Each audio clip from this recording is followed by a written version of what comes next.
Hi, welcome to the webinar, How a Degree in Cybersecurity Puts You Ahead of the Curve. My name is Yuri Diogenes. I'm a professor at ECCU. I'm an author, a published author for more than 20 books, most of them about cybersecurity, and also a public speaker. You can follow me on Twitter at Yuri Diogenes. So this presentation today is extremely important, and the reason why I say extremely important is because I receive this question quite often. Why a cybersecurity degree, and what is the difference between going through this path of pursuing a degree rather than just taking certifications, right? So there is a lot to talk about today. So let's focus on the content, and then we're going to have a Q&A at the end. Now, when we talk about cybersecurity, even before going to that area, I would like to bring up this important quote from Alex Ross, a former senior advisor for innovation at the State Department during the Obama administration.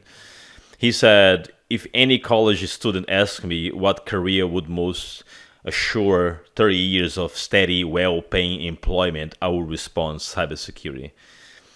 And that's really important because there are some keywords here, not only cybersecurity, but some keywords such as longevity, 30 years of steady, well-paying employment. We are talking about a career that is not only hot and important nowadays, but it will continue to evolve in different degrees moving forward. And that's where you really want to be prepared not only for the realities today, but what is coming moving forward in this field of cybersecurity. Of course, it's important to give some background, foundational aspects around this growing number of positions around cybersecurity. And there is a very interesting study, okay, that was done early in 2019, but this study goes through the open positions between 2013 to 2021, and as you can see, there is a really shortage in cybersecurity talent. Skeptical folks will say, well, it's not really short, it's just they are looking to too many qualifications. And if the market is looking for too many qualifications and it's hard to find people with that amount of qualifications, what you actually do, you go against what the marketing is asking, or you adjust yourself, adapt yourself to follow the guidelines of the market. Unless you want to go to a path of being self-employed, have your own company, if you are a pen tester and you want to pursue that career, that's fine. But when you are talking about, I want to work for the Fortune 500 companies in the world, and I want to make sure that I continue to grow when I go to that company, then you really need to adhere with their standards and with their rationale behind the qualifications that they are asking. So there are very important points in this study. I'm not going to repeat what is already there. There is a source in the corner of this presentation with the hyperlink for this study.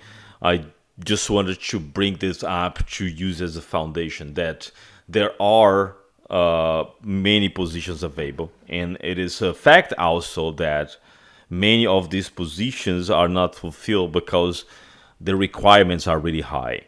And if the requirements are really high and you want to differentiate yourself among others, you are going to start fulfilling those requirements and working towards that. That's the ultimate goal. I've been teaching computer science and networking for a long time. Even before I started teaching cybersecurity, I used to teach network operating systems and core network back in the old TCP/IP days. Not only in courses, but also in college as well. And since the old days, there was already some talk about including cybersecurity as part of the curriculum in the academia, which was never really done until these days. And I'm glad that the academia is now embracing cybersecurity to a point that we have degrees that are specialized in cybersecurity, not only master degree level, but also bachelor degree level. That's important. And as you can see, again, on this other study, in this other article about the talent gap, it talks about cybersecurity should have been a Bachelor of Science degree 15 years ago. So yeah, it's absolutely correct to say that is way overdue, the fact that we are not forming students with the core understanding and foundational aspects of cybersecurity. And if you think about even from the computer science perspective, there are a lot of developers that they leave the university and they are still not able to develop secure code. They still using some premises and some foundational aspects that were taught in the university back in the assembly days, back in the Pascal, Fortran days, old language that were not really taking in consideration the secure development lifecycle. And today, the market changed, the dynamics are different, but we still having the same problems that we have in the past. And for example, when we migrated to BYOD, bring your own device, and we started developing things for mobile device, we started using the same methodologies and we started having the same problems as before. So it just shows that while there is a much bigger awareness around cybersecurity, the practices in place to truly incorporate cybersecurity, secure development lifecycle into the academia, so that we are forming in students and professionals that can leverage those skills to the market and adequate those technologies to be more secure, are still not there. So that's why it becomes so important to focus on in a degree that will give you those skills. Okay, very important to realize that. Now there is another very common question around college or certification. This is probably one of the most common questions that I receive, because I've written certification related books and I teach at university, so there is always this question, right? And the way that I portray things are more on the other aspect of the questions. Is not one or the other, is more like, why not both? Because if you think about when you are preparing to go to the market, you want to really fulfill all the prereqs. And if those prereqs, if you can be ahead of the curve comparing to your to the other person that is interviewing for the same position, that is very important. There are many times that you are interviewing a pool of candidates and they have similar experience, they have similar certifications. So what really is going to differentiate those from the technical perspective? I'm not talking here about how they present themselves, how they explain, if they have experience with public speaking. I'm not talking about all the other skills that the job might require. I'm talking about pure technical abilities that they can prove. Because they may say, I can do this, this, and that, but sometimes when you don't know that person, the only way to validate is through the resume, and the resume reflects what you've done, and some of the things that you've done could be related to your career, how you pursue your degree, and which certifications you have. So if you have both, the certification that gives you the validation that you know specific product or if it is a vendor neutral certification, it also gives the accreditation that in order for you to pass on that certification, you've gone through a lot of study, labs, and implementations of things that led you to pass on that certification. So I see way more as complementary. Now, the question that I usually receive right after that is, Yuri, I understand that ideally is both, but if you could pick one, which one do you pick first? And then it depends. And the reason why it depends is because if you think about, you have short and long-term goals. So if you are trying to reallocate to another position, you have to assess the position, verify what that position requires immediately, right? It's almost like you're going to hit the ground running when you start that position. And sometimes that position requires a specific certification. And if that's the case, there is no doubt that the certification in that particular scenario will give you the short-term impact that you are looking for. It will give you right away the compensation for the investment you made on the certification. So it's all about short-term goals and long-term goals. The way I see the degree is more about the long-term goals. It's a long-term investment that has progressive impact. That's how a degree must be visualized. You are pursuing something that it will have some immediate impact, because some organizations, they truly appreciate the fact that you are pursuing a degree in cybersecurity and you already work in cybersecurity. So there will be this recognition from your employer, but the true results will come after you finish. And that's the thing. Do you have this availability to invest on this long-term goal? Because a degree, for example, if it's going to take 2 years of your time, you must think about, how can I keep myself motivated for the next 2 years if that investment that I'm doing may not have an immediate return, right? And you must think about the short wins, things that you can, for example, bring from the university to your work. Let's say you have a class right now that talks about pen test and is going through a lot of the planning and processes and what needs to be done. So you are learning a lot of things that you can grab and bring it back to work and say, hey, let's implement those things here.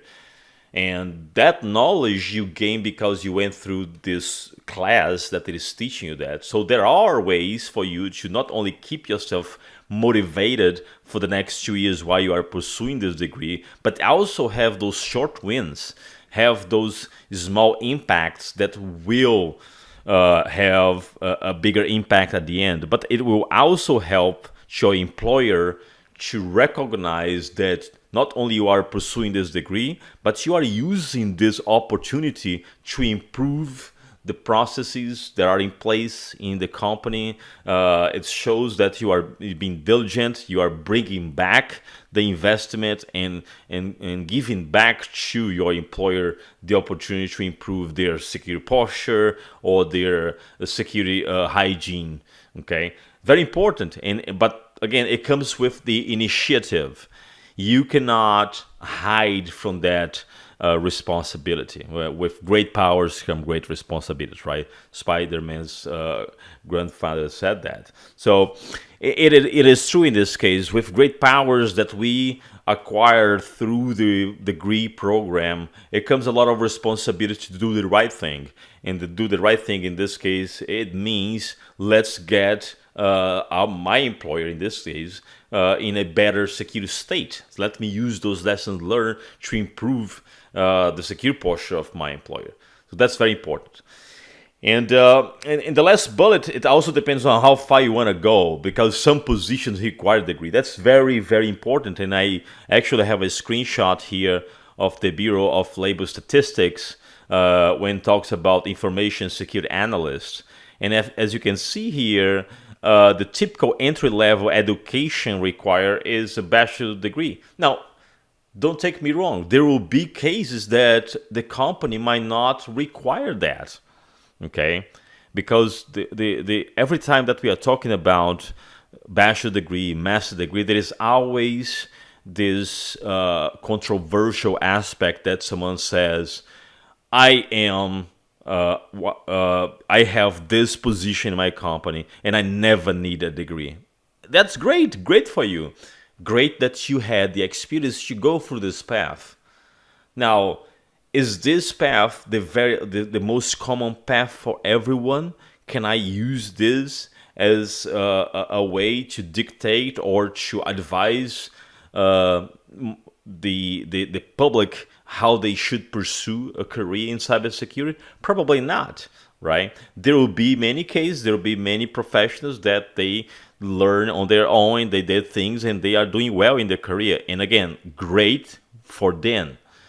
The aspect here is different. It's more like, okay, there are a bunch of opportunity in the market. How can I elevate myself, be ahead of the curve comparing to others that will go through the interview processes with me as well? So just think about that, okay?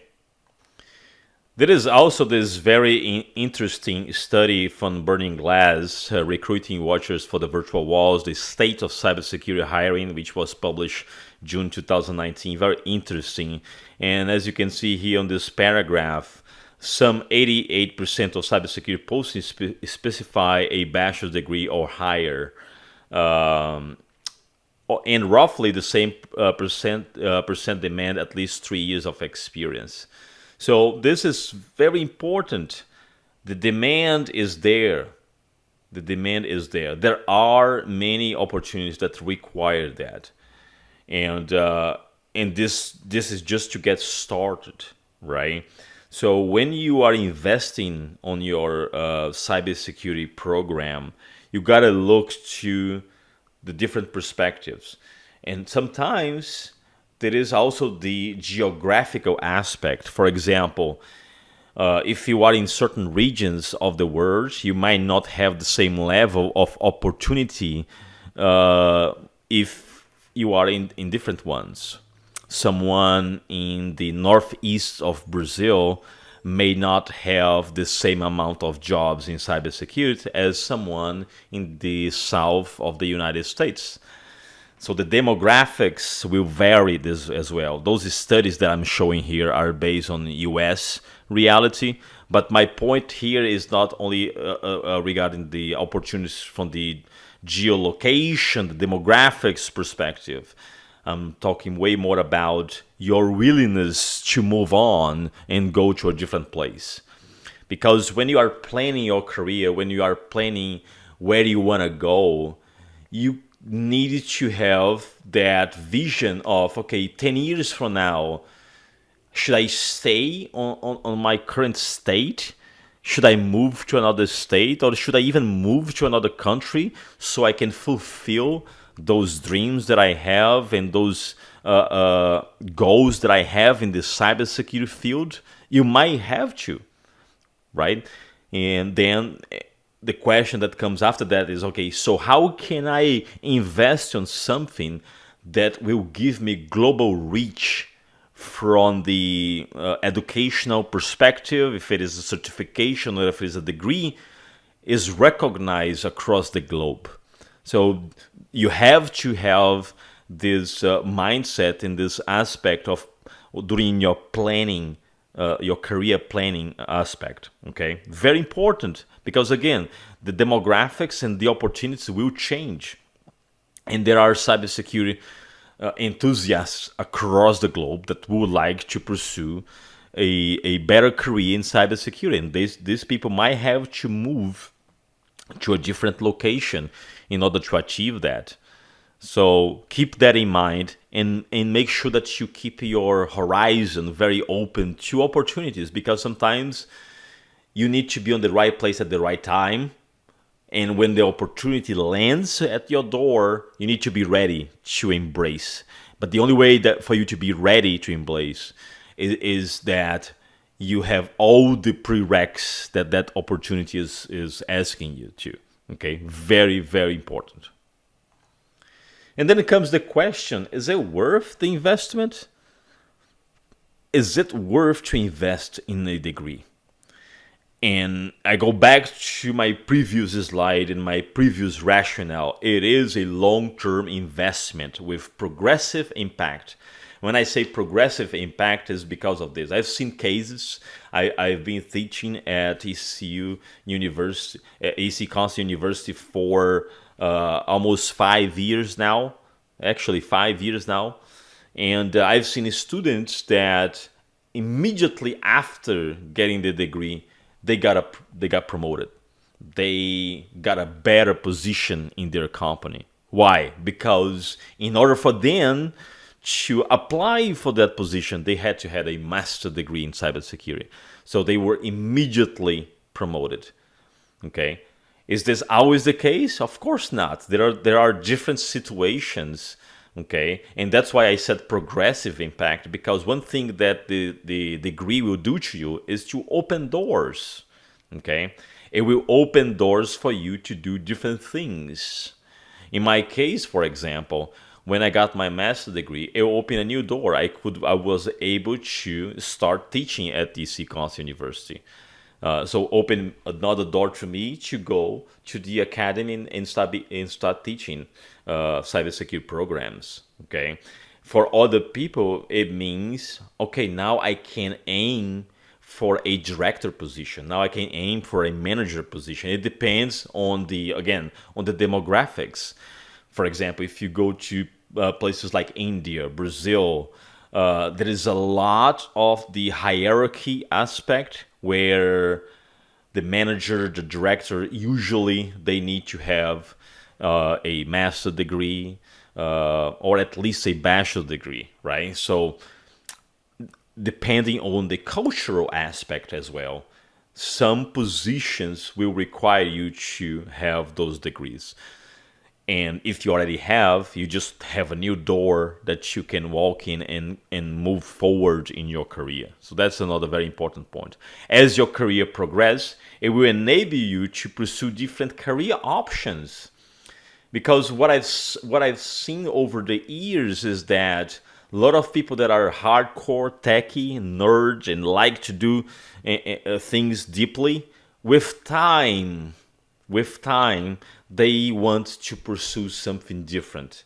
Let's say the guy was a support pro engineer for 5 years, and now he was like, well, I'd like to do something different now that is not so much of troubleshooting and deep investigation. I'd like to go for a position where I could have a more proactive impact rather than a more reactive impact, right? So now I need to gain those skills because I'm so focused into this troubleshooting investigation area that I don't have the skills to this new job that is more proactive. Okay, so as you go through this cybersecurity program, you will gain different level of knowledge because there are different courses that you're going to take that are complementary, and the whole path give you options to where to go after you finish. I could go to a more pen test related career, or I can go to a manager related career because now I have the foundation understanding of what a security manager will do. So think about that as well. What I always tell my students and the people that I work with, my mentees and people that just are talking about this subject is bring the best of you every time. Go 100% every time. Don't shy to show who you really are, but to show who you really are, you need to be fully armed across the different aspects that the employer is asking. If he is evaluating your education, if he is evaluating your experience, certifications, you need to cover all those areas. You cannot allow gaps in between those areas. So bring the best of you on each area. And if the best of me means I need to have a degree to pursue this career that I really want to go, then get your degree and build this foundation. So if we go from bottom to top in this slide here, education is foundational. Education is an investment that nobody's going to take from you. What you learn is yours, and what you learn is going to be extremely impactful across different areas of your life. So education is one of the best investment ever. And then it comes this experience in the field. A lot of folks that are starting the cybersecurity career and they don't have experience, what I tell them usually is, you got to volunteer. You have to start volunteer to do things that are outside of your scope. For example, I had a student in the past that he was a support professional. He was responsible to create accounts in the Active Directory and troubleshoot network. He was doing pretty much everything. And he was like, I don't work with security. I have no opportunity to learn security. And said, when you create an account on AD, you are creating identity for use. You are establishing the password policy. That's security. So you need to look at things with the security lenses and understand that there are security aspects in basically almost everything you do. So start small by establishing security policies in your Active Directory. You start doing things that are related to security that you can build your knowledge with what you already have. Okay? Don't use the lack of role like, well, I'm just a support administrator. I'm not a security specialist. Well, security specialist is a role. You can execute security best practice as a support analyst, right? So do it. Make sure that you are embedding secure best practice on everything that you do, because then you start to gain that experience.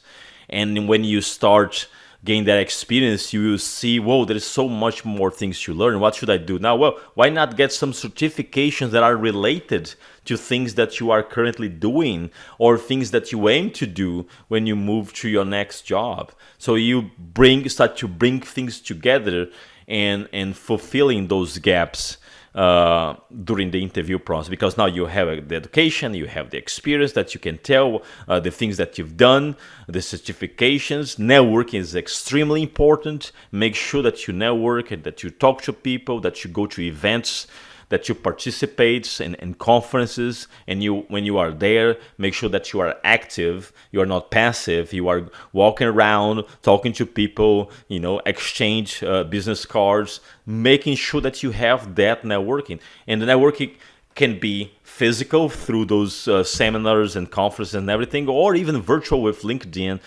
Make sure that you are connected to the right people and exchange ideas. And last but not least, contribution with the InfoSec community. There's a lot of opportunities to contribute with the InfoSec community. There are a lot of things that you can start doing it to bring visibility to your work and to make sure that you are helping others. Because what's going to happen with time is all that knowledge that you gain, now it can be shared. Now you can mentor someone. And when you mentor someone, you are influencing that person that will later on say, hey, my mentor was this guy, he's really good. So you are expanding your network and you are creating your own brand. Very important. So bring your best in everything you do. Very important. So just some final considerations here. Investment in your own education is always an investment that nobody can take away from you. I said that before, but I just want to emphasize, education is yours. You learn, and nobody can take that from you. It's really something important. To increase your chances to get something better, you need to ensure you check all boxes. Yeah, of course, if there are 10 requirements, why I'm going to argue, no, I don't agree with the requirement 1, 2, and 3. Okay, you don't agree, you don't get the job. It's your option. Or you can say, okay, 10 requirements, I get it. I'll do it. I'll pursue that, and I'll make it happen. So you have to positively look at those requirements and say, I'm going to fulfill those. And that's it. Achieve a degree is not the end of your professional journey. That's very important. People think that once you finish the degree, now I'm done, I'm not going to study anymore. There is no such a thing. You now have more power of influence, and now there are more visibility towards you. The expectations are higher, and now guess what? You have to learn more things. So is the journey of learning never really ends. Okay? You are just, it is a continuous improvement process. You are getting better every day. I would like to close this with some important notes about our course at EC Cost University. We have the Bachelor's of Science in Cybersecurity program, which if we were going to map in certification, it covers the CND, CH, CHFI. So we have classes, we have courses, the 403, CIS 404, and CIS 406. There are map to those certifications, which means that when you finish your bachelor degree, you do have the knowledge to go ahead and take those certifications and then pass, and now you have the degree and the certification. So that's one big advantage of the program, is that it prepares you for what is already available out there. And the other advantage is that we use a lot of labs. So it's not only the theoretical part of the cybersecurity, is also the hands-on, which is something that employers are always looking for. Well, it's good that you know the theory, but can you implement those things? And we have labs to enable you to gain that experience. Real-world cybersecurity scenarios throughout the entire course. Real scenarios, things that are happening at that point. Although we have a very strict curriculum, there are flexibility enough for the professors to include a hot topic that is happening at that point to discuss in the class, and to make sure that people are aware about the new attacks or new things that are happening in the cybersecurity field. And when the subject is the Master of Science in Cybersecurity, we have our Master of Cybersecurity as well. And as you can see, it maps to a lot of our certifications as well. It allows you to really choose which path you want to go when you finish the master, because as you can see, there is even a map for the CISO certification. So when you finish a master's degree, you have a lot of tools in your pocket and a lot of decisions to make on where do I want to go from now on. Do I want to be a CISO, or do I want to continue my path in the technical fields? Do I want to be more a manager? That's great, because now you can choose. You have options, and that's the whole idea, is to give you options to where you want to go.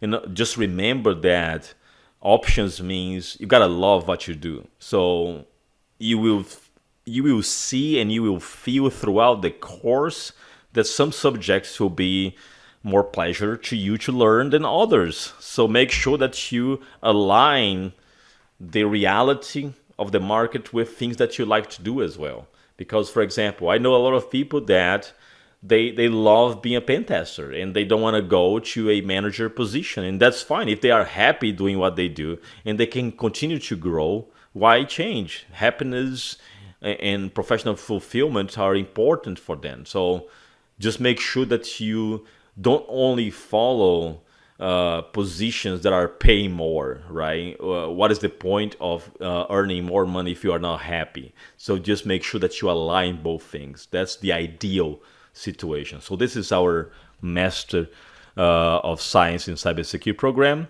And now I'm just going to open up for Q&A.